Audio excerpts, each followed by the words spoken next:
And consider this, as painful as it may be, a misinterpretation of a little understood cricket law may have cost New Zealand the single precious run it needed to win the World Cup, avoiding a super over altogether. Now, if you've been hiding under a rock, it unfolded like this as England batsman Ben Stokes dived for the crease on the second of 2 runs.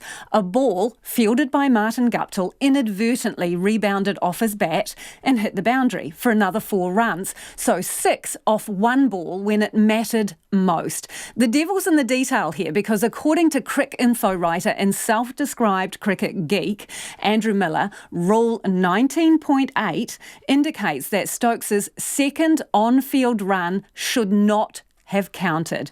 And that would mean that New Zealand could and should have won by 1 run.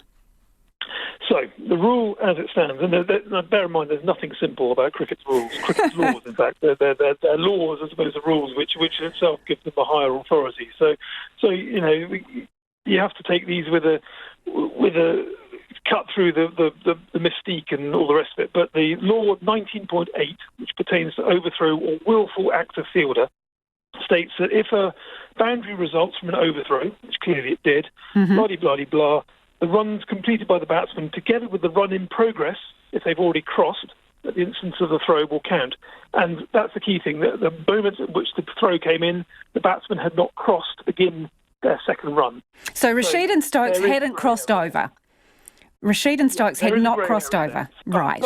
But there are other grey areas cropped up throughout the game. I mean, obviously, there was a crucial LBW decision very early on, first ball of England's innings. Jason Roy was given not out. This is a grey area. This is sort of grey area that happens all the time. A ball swinging into the pads.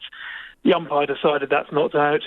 A replay showed it might have hit the stumps, but the decision was given. These are grey areas that happen all the time in sport. This particular one is a grey area that next to never happens because how often does the batsman dive for the crease and accidentally deflect the ball off his bat over the boundary? It happens next to never. And for it to happen in a World Cup final is extraordinary. England could equally have suggested maybe they were robbed in the Super Over. I don't know, you recall the first ball that Jofra Archibald was a wide outside off stump, but was it wide enough to be called wide? Again, it's a grey area. He was certainly a bit peeved, and replay suggested that it passed over the guideline on the pitch, not the wrong side of it. So, I think ultimately when you add up all the twos and fros and the checks and balances, I think we just ended up with an extraordinarily compelling game of cricket, and someone had to end up on the wrong side because that's the way you do it. You can't share these trophies anymore, and perhaps that's probably the pity. I think back in the day before Super Overs and all the rest, we probably would have just had both sides raising the trophy, and everyone would have thought, "My God, what a game!" So you're arguing swings and roundabouts there, but we just want to torture ourselves a little longer on this lost run because it would have made the world of difference to us, right? So that would have been the game if he had only got 5 runs off that. Is there any avenue to pursue that, or is that it? The call is made in the moment, and that is it. Absolutely, yeah. That's how it works. The umpire's decision is final. That is the overarching final ruling that cricket has. I mean, you can have assistants for the umpires, you can have third umpires, you can have decision reviews, etc.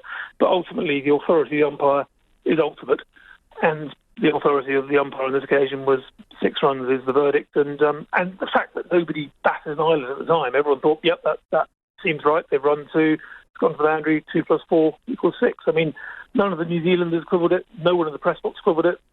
The batsmen certainly didn't quibble it. Ben Stokes apologised for it because obviously it was an inadvertent moment, but absolutely no one in the heat of the moment thought that there had been an injustice. And so, do you realise you recalibrate all the time in the course of a live sporting occasion. Andrew, do you realise how much salt you are pouring into our wounds by writing about this? Well, I'm just a geek for the rules, I guess. It just cropped up, and I thought, well, that's a curious one. Well, if you're a geek for the game it was. Yeah, if you're a geek for the rules, let's put another few to you then, because as you can imagine, huge debate here whether a game of this magnitude should be decided by super overs and then by boundaries. What do you reckon? Fair or unfair? Now, I must admit, again, it's one of these things that you don't necessarily check going into a match of this magnitude. You're not going to start thinking, what on earth's going to happen if after everything has been said and done over the course of 8 hours of sport, we still haven't got a winner. I must admit, I didn't check the ruling. I don't think any of the players on either side checked the ruling. It was just before they went out to the Super Over, someone mentioned, oh, by the way, if you do tie this, England win. I was like, okay, but I suppose, again, it comes down to the calibration of expectations. There was at no stage of New Zealand's chase were they in any doubt that they need to score more runs than England had scored, and that is crucial, I think, in this game, because you have your target. The target didn't change; it was just what the target was. It wasn't the case that they got to the end of the game and suddenly said, "Oh, by the way, did you know that if you didn't score more runs than England, you weren't going to win it?" They knew. You can see the moment that the bails were whipped off. New Zealand knew they'd lost. England knew they'd won. So again, it's just the way the sport is being tailored for this tournament. You've got to have a winner and loser, and somewhere someone decided the rules. But if it was up to me, and again, it's probably not what you want to hear at this time, but if it was up to me, I would put more store on wickets. To be perfectly honest, I think it's a batsman's game already. I think the fact that New Zealand lost 8 wickets and England lost 10 probably means that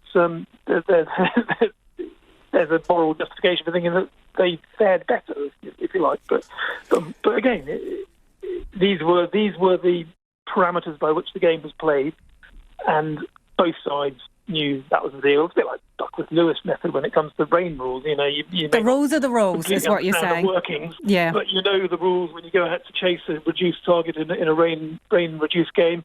You might not quite understand how on earth you've got to that target, but you just set yourself to chase it, and if you get it, you get it. If you don't, you don't. It's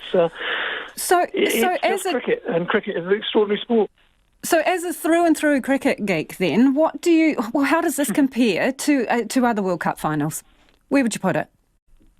Head and shoulders the best sporting final I've ever watched. I think in any sport, any gender, any era. In all honesty, I would say team sport certainly. I would say the Federer Nadal Wimbledon final in 2008 was up there for sustained drama, but I think this trumps it just because of the sheer inseparability of 8 hours. How on earth do you end up with a situation where you tie the main event, you then tie the Super Over? It's in a World Cup final of all the matches in which to do it.